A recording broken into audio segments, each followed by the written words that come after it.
Oke. Hai Rama, Hai Kak, bagaimana kabarmu? aku baik. Baiklah, di sini aku akan menceritakan sebuah dongeng padamu. Jadi, pada zaman dahulu, di suatu kerajaan, lahirlah sebuah putri cantik, pintar, dan bijaksana. Dia itu sangat mencintai alam di sekitarnya. Oleh karena itu, dia disukai oleh masyarakat sekitarnya. Dia sangat menjaga alam sekitarnya sehingga tetap subur dan indah. Masyarakat di sekitar kerajaan itu juga memanfaatkan hasil dari alam sebagai komoditas utama kerajaan. Namun, ada suatu kerajaan di seberang sana yang tidak menyukai kerajaan tersebut karena memang kerajaan tersebut sangatlah kotor, sangat jelek dan bau, berbeda sekali dengan kerajaan sang putri. Akhirnya, kerajaan jahat tersebut mengirimkan sebuah penyihir jahat untuk mengkutuk sang putri. Penyihir jahat tersebut menaruh sebuah ramuan pada bak mandi sang putri. Namun, ketika sang putri mandi dan dia sudah menggunakan bajunya, tak lama kemudian ia merasakan kulitnya kering dan juga gatal. Akhirnya putri pun berubah menjadi seorang ular yang sangat besar dengan sisik berkilau dan juga mahkota berliannya. Akhirnya, putri pun merasa terkejut mengenai hal itu. Dia malu dan akhirnya dia memutuskan untuk pergi dari kerajaan menuju bukit hutan di seberang kerajaan. Putri pun senang sekali bercengkerama dengan hewan-hewan di dalam hutan, seperti kelinci, tupai, ayam, serigala, dan harimau. Mereka sangat terpesona dengan kecantikan ular tersebut karena memiliki sisik berlian dan juga mahkota berlian.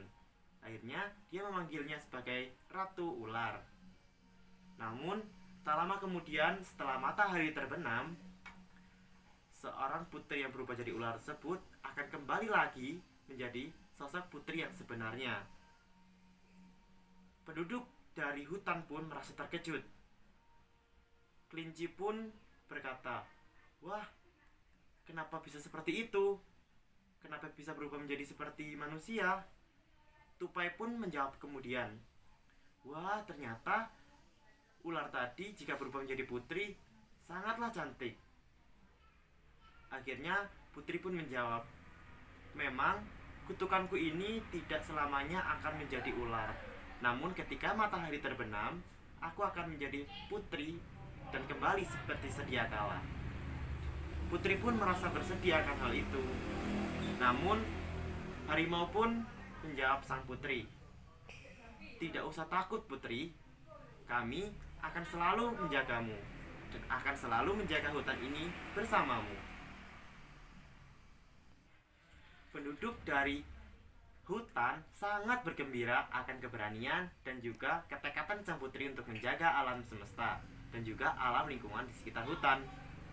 Setiap hari penduduk hutan dan juga sang putri selalu menjaga kebersihan dari hutan.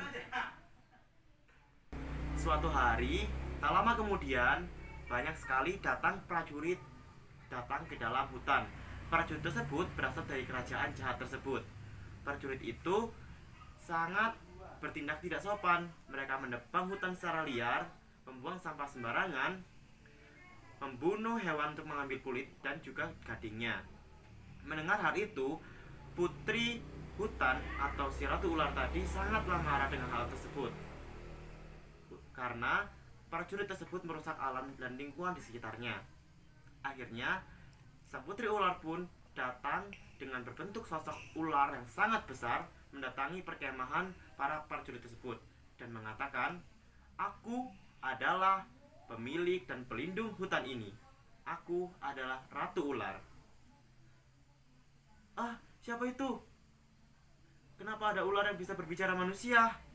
Besar sekali ular itu. Kabur!" Akhirnya, prajurit tersebut dengan ketakutan pergi dari hutan tersebut. Dan juga, sang ratu ular merasa senang karena alam dan lingkungannya bisa terjaga kembali.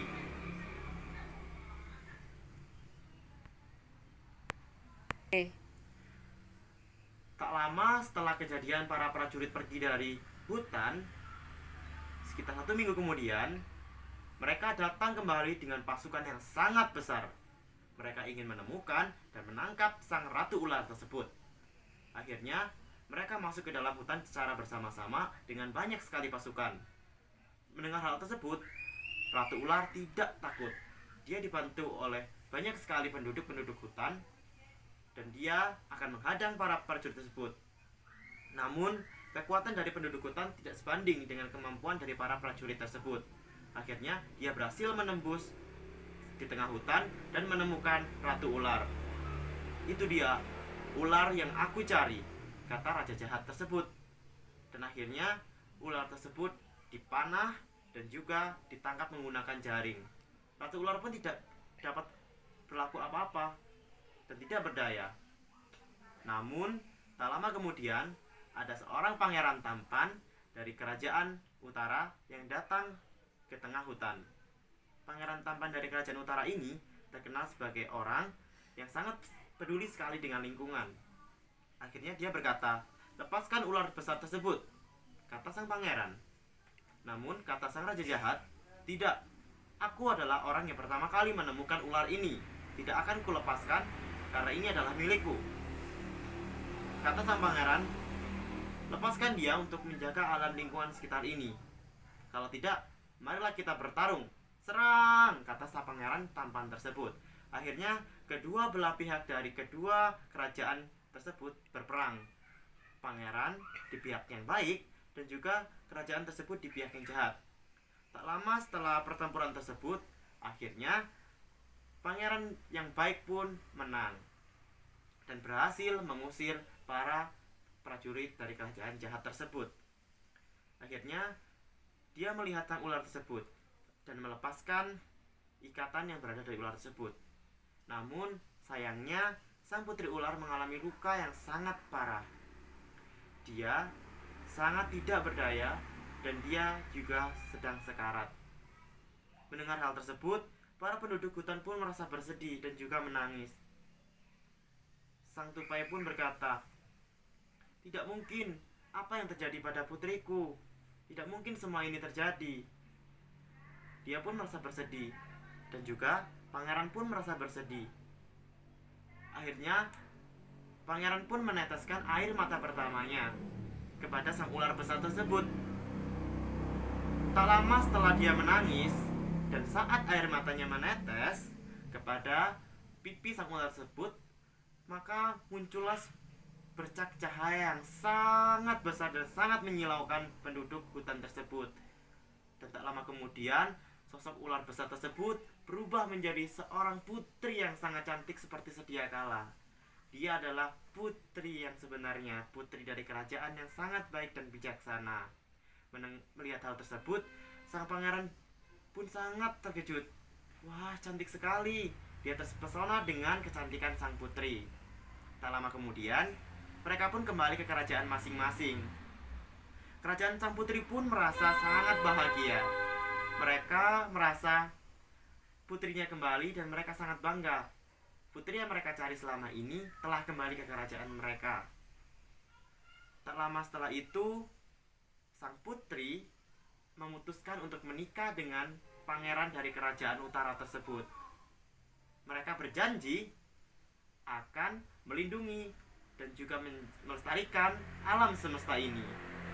Mereka tidak akan pernah merusak hutan dan selamanya akan melindunginya. Setelah itu, semuanya hidup menjadi tentram dan damai dan mereka hidup bahagia. Apa kamu senang, Rahma, dengan cerita ini? Senang. Terima kasih, semoga ini dapat bermanfaat bagimu ya. Iya. Terima kasih. Sama-sama.